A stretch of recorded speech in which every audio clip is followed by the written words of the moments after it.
All right, so last time around on Jill of All Trades, I showed you how to make copper shingles out of scrap copper. Now the time has come to put them on the roof. There's a couple things that you need to know first.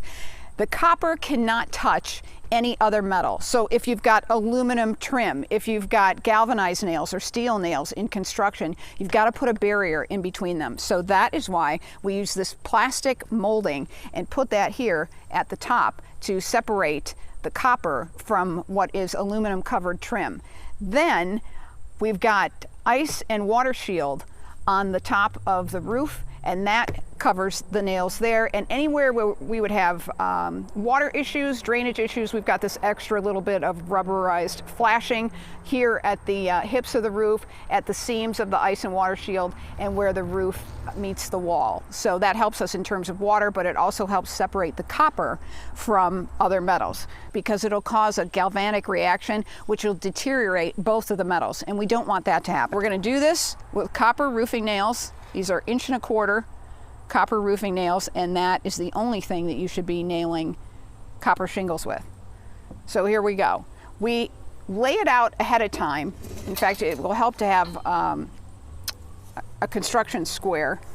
And so we kind of planned out where our shingles should be, and then took just a silver Sharpie, a metallic Sharpie, and drew our lines up from there. There you can see all of our markings, because we want to try to keep our rows straight. It'll keep you from getting off as you go along. If you're off a tiny bit with each shingle, as you work your way up the roof, things will start to get kind of wavy, and we want to keep our rows straight.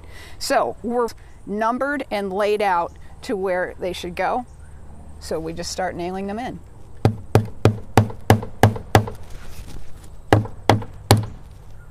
Next one, already laid out on our line. All right, so we've got our starter row of half shingles on. Now we're going to do a flashing piece with a half shingle this way, and then we'll start our row with regular shingles. And we've got this marked exactly where it should go. We're going to interlock it there, so our folds interlock. And we just nail that in. So you put your shingle low and pull it up so that they interlock.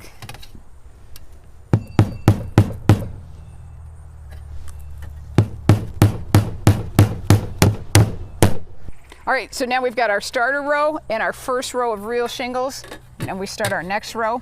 We go shingle first, and again, we want to line up that hole with our markings and then nail that in.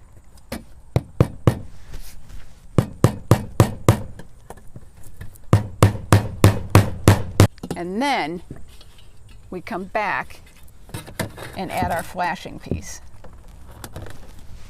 So you can see how our rows are going, and I'm going to go up the rest of the way in the same fashion.